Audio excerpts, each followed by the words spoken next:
Shri Gurubhyo Namaha. I am Priya Venkatraman from Pun Vidyashram School. Now we are going to learn a new chapter in chemistry. Try to find out the topic. We use various things or materials such as food, clothes, furniture, fuels, water, and vehicles to fulfill our basic needs in order to survive and also to live comfortably. Air, water, fuels, etc. are found in nature. Food, clothes, furniture, etc. have been made by human efforts. Observe various things in your surroundings and make a list. Categorize them as natural and human made. The materials which are present in nature and useful to us to meet our basic needs are called natural resources. For example, air, water, soil, minerals, plants, and animals. Not only these things, coal, petroleum, these are also some natural resources. Depending upon the abundance and availability, natural resources can be broadly classified into two major categories: exhaustible resources, inexhaustible natural resources. Exhaustible, inexhaustible. Okay, exhaustible natural resources. These resources are present in limited quantity in nature and are likely to be exhausted over a certain period of time by human activities. For example, forest, wildlife, minerals, coal, petroleum, natural gas, etc. These resources are present in the limited quantity in nature. Okay, but they are likely to be exhausted over a certain period of time by human activities. That is why it got the name exhaustible natural resources. Then the next one, inexhaustible natural resources. These resources are present in unlimited quantity in nature and are not likely to be exhausted by human activities. What do you mean by exhausted? Get over. Okay, even though human activities are there, after human activities also, few resources will not get over. These are known as inexhaustible resources. For example, sunlight, air, water, rainfall, sand, etc. These are some examples of inexhaustible resources. Okay. Exhaustible resources are of two types. Again, exhaustible resources, renewable and non-renewable. Hope you all have read in social. Okay, renewable and non-renewable. The resources which can replenish. What do you mean by replenish? Refill themselves by quick recycling and replacement within a reasonable time period, if managed properly, are known as renewable resources. These resources are therefore not likely to be exhausted. However, by excessive use, they may also be exhausted. Examples: soil, forest, wildlife, etc. These are some examples of renewable resources. Okay, then the second one, non-renewable resources. The resources which cannot replenish themselves by quick recycling and replacement within a reasonable time period are known as non-renewable resources. Once used, they are lost forever. These are known as non-renewable resources. For example, coal, petroleum, natural gas, etc. These are available in nature, but after usage, they will be exhausted. These are known as non-renewable resources. In this chapter, we will learn about some exhaustible natural resources like coal, petroleum, and natural gas. The materials which are burnt to produce power or heat energy are known as fuels.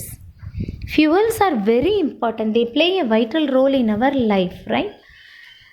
Because of the fuels, we can move from one place to another place. Our day-to-day activities, the fuels make our day-to-day activities so simple.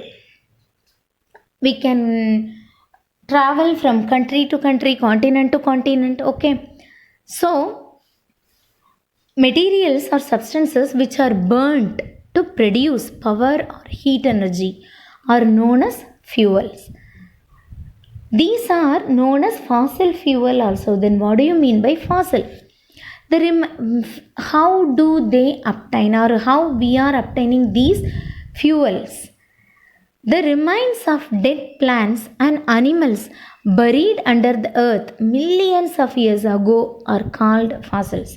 Fossils are nothing but the remains of dead plants and animals buried under the earth millions of years ago are called fossils. Fuels like coal, petroleum and natural gas are all formed from the dead remains of plants and animals buried under the earth millions of years ago.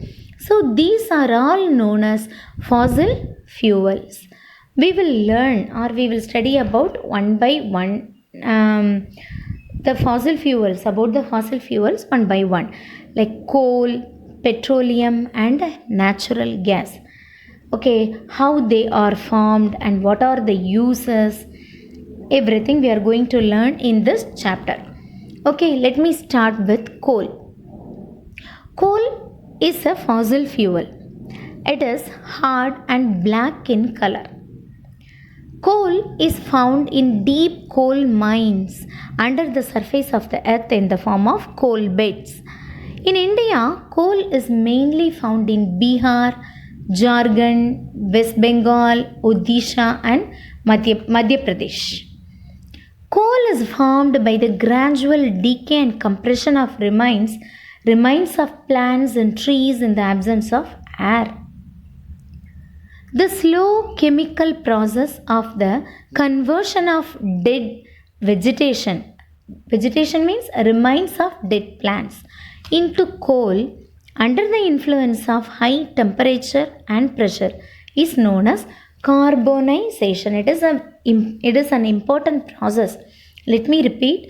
The slow chemical process of conversion of the dead vegetation, that is remains of dead plants, into coal under the influence of high temperature and pressure is known as carbonization. Coal contains mainly carbon, but along with it hydrogen, oxygen and some small amount of nitrogen and sulfur are also present. Uses of coal. Formation of coal we will discuss a little later. How we are using this coal in different forms, okay, or for various purposes. That's what we are going to discuss now. Uses of coal. Coal is used in railway engines to produce steam to run the engine. Nowadays, coal engines are not available. Okay, only we have leased coal engines. But in olden days, the beginning first they use only the coal as fuel to run the engines. Coal is used in many houses in villages as fuel to cook food. Coal is used in thermal power plants to produce electricity. Thermal power plant or thermal power station is nothing but electricity will be produced, okay, from coal. That is known as thermal. Thermo means heat. Electricity will be produced from coal. Coal is used in many industries to produce organic compounds such as phenol, benzene, toluene and naphthalene. These are the organic compounds. You will learn about these organic compounds in your higher classes. But you know only one thing, naphthalene. Naphthalene balls are available, right? To give some protection. We used to keep it inside our cupboard to protect our clothes. To protect our clothes from cockroach. Okay. That is known as some white color ball which gives a pleasant smell. That is known as the naphthalene balls. The coal is used to manufacture all these organic compounds like phenol, benzene, toluene, and naphthalene. In industries, coal is used to manufacture coke, coal tar, ammoniacal liquor, and coal gas by the process of destructive distillation. I will explain a little later. These are the products, that is coke, coal tar. Coal tar you would have seen. Some people, they will be doing some black color liquid, okay, to put roads, okay. This is known as coal tar. It gives some different smell also, very sticky in nature. You would have seen on the roadside. Okay, these are the substances. What are the substances? Coke, coal tar, ammoniacal liquor, and coal gas. These are the substances which are obtained from coal. Okay, we have a special process for this. Process is destructive distillation. I will teach this about this process a little later. Let us learn how coal is formed in nature. Huge forests grew above around 300 million years ago, covering most of the earth. Second step, due to natural calamities like earthquake and volcanic eruption, these forests got buried under the soil. Third step, the remains of dead plants converted into peat coal, PEAT, peat coal. Peat coal has less than 60% of carbon. So in the third step, we used to obtain peat coal. Fourth step, the peat coal got compressed between sediment layers to form lignite coal, which has 60 to 70% of carbon. So what is in the fourth step? In the fourth step contains the peat coal got compressed between the sediments, and we will obtain a new type of coal that is known as lignite, which contains 60 to 70% of carbon. Then the fifth step, further compression resulted in the formation of bituminous coal, which has 70 to 80% of carbon. Next step, in the next step, we used to obtain bituminous coal. Okay, this contains 70 to 80% of carbon. Then the last step, eventually anthracite coal is formed, which has more than 90% of carbon. It is the best variety of coal. So directly this is the best variety of coal, that is anthracite. We will not obtain anthracite directly from the dead remains of plants. Okay, we used to obtain different various types of carbon. Then last step, we used to obtain the anthracite coal. Okay, in the first step, we used to obtain peat coal, which contains less than 60% of carbon. Then in the second step, we used to obtain lignite, which contains 60 to 70% of carbon. Then the third step, we used to obtain bituminous, which contains 70 to 80% of carbon, and more than 90% of carbon is present in anthracite. This is the best variety of coal. This we used to obtain in the last stage. This is the formation of coal.